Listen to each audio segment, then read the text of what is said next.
ನಮಸ್ಕಾರ. ನಾವು ಇಲ್ಲಿ ಲಾಸ್ಟ್ 3 ಡೇಸಿಂದ ಸೃಷ್ಟಿ ಅಂತ ವೈಲ್ಡ್ ಲೈಫ್ ಎಕ್ಸಿಬಿಷನ್ ನಡೀತಾ ಇದ್ದೀವಿ.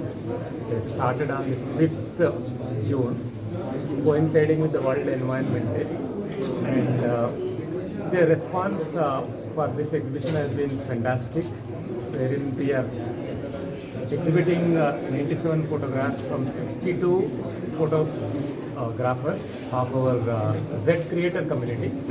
This is a community which is formed with the flagship cameras of Nikon, which we've been running for last 3 years. For us, the idea of this entire exhibition is to really show the diverse habitats, show the kind of birds which we can show, take it to the kind of world. Many people have seen the photos on their computers or mobiles, but idea is to really take them, bring them live, and then really show it to the kind of other members and give a happiness to everyone. I feel the response what we got, as I've been telling, is that almost close to about 800 to 900 visitors have come, families, friends who have come in the last 3 days and given us a kind of encouragement, and the feedback which we received was fantastic. Sir, what are all the challenges before the wildlife photographers? Sir, come, sir. ನಮಸ್ಕಾರ. ನನ್ನ ಹೆಸರು Mohan Thomas ಅಂತ.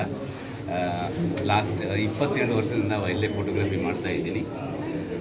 ನೀವು challenges of photography, wildlife photography,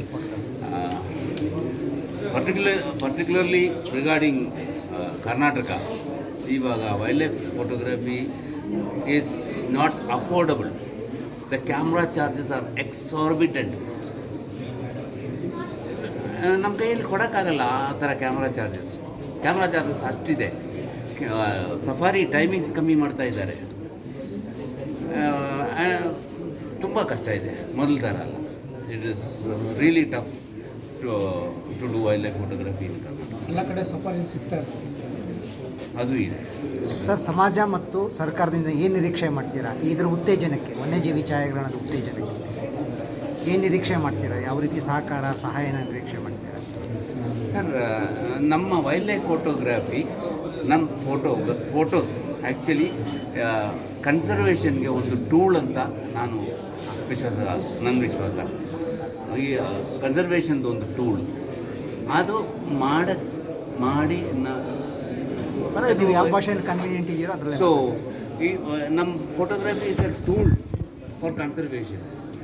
Please allow us to shoot like before and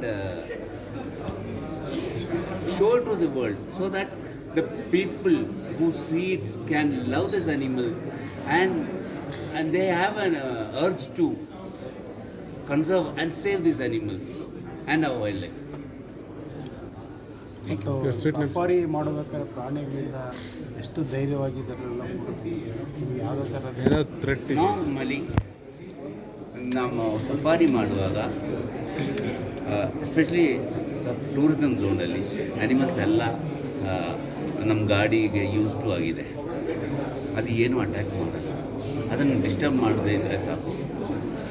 ಅದು ನಮ್ಮನ್ನು attack ಮಾಡಲ್ಲ. ನಾನು 27 ವರ್ಷದಿಂದ ಫೋಟೋಗ್ರಫಿ ಮಾಡ್ತಾಯಿದ್ದೀನಿ. ಇದುವರೆಗೂ ಆ ಥರ ಒಂದು ಎಲಿಫೆಂಟ್ ಚಾರ್ಜ್ ಮಾಡುತ್ತೆ, ಟೈಗರ್ ಚಾರ್ಜ್ ಮಾಡುತ್ತೆ, ಬಟ್ ಆ ಥರ ಒಂದು ವೆರಿ ಸೀರಿಯಸ್ ಇಶ್ಯೂ ಏನೂ ಬಂದಿಲ್ಲ. ಫಾರೆಸ್ಟ್ ಲಾಸ್ ಯಾವುದಾದ್ರೂ ನಿಮಗೆ ತಡೆಯಾಗುತ್ತಾ? ಫಾರೆಸ್ಟ್ ಆ್ಯಕ್ಟ್ಸ್ ನೀವು ವೈಲ್ಡ್ ಫೋಟೋಗ್ರಫಿ ಮಾಡುವಾಗ ಸರ್ಕಾರದ ಅರಣ್ಯ ಇಲಾಖೆ ಅರಣ್ಯ ಕಾಯ್ದೆಗಳು ತಮಗೆ ಯಾವುದನ್ನು ತೊಂದರೆ, ಅಡಚಣೆ? ಅದೇ ಇವಾಗ ನಡೀತಾ ಇರೋದು. ಮೊದಲು 4 ಅವರು ಸಫಾರಿ ಕೊಡ್ತಾಯಿದ್ರು, ಆಮೇಲೆ 3 ಅವರು ಮಾಡಿದ್ರು, ಇವಾಗ 2 ಅವರು ಮಾಡ್ತಾಯಿದ್ರು. ಆಮೇಲೆ ಪ್ರಪಂಚದಲ್ಲಿ ಎಲ್ಲೂ ಇಲ್ಲದೆ ಕ್ಯಾಮ್ರಾ ಫೀಸು ಇಲ್ಲಿ ಚಾರ್ಜ್ ಮಾಡ್ತಾಯಿದ್ದಾರೆ.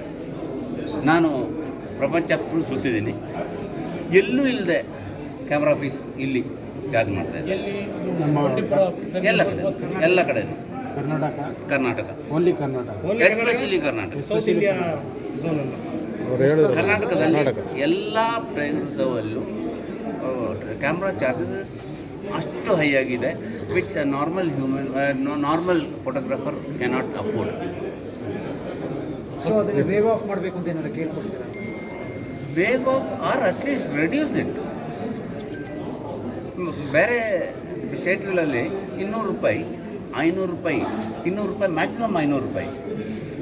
ಇಲ್ಲಿ 2000 ರೂಪಾಯಿ ಒಂದು ಕ್ಯಾಮ್ರಾಗ ಒಂದು ಸಫಾರಿಗೆ. ಜಾಸ್ತಿ ಹೆಂಗೆ ಮಾಡೋಕ್ಕಾಗುತ್ತೆ ಹೇಳಿ? ತಮ್ಮ ಹೆಸರು ಹೇಳಿ. ನನ್ನ ಹೆಸರು ಮೋಹನ್ ಥಾಮಸ್.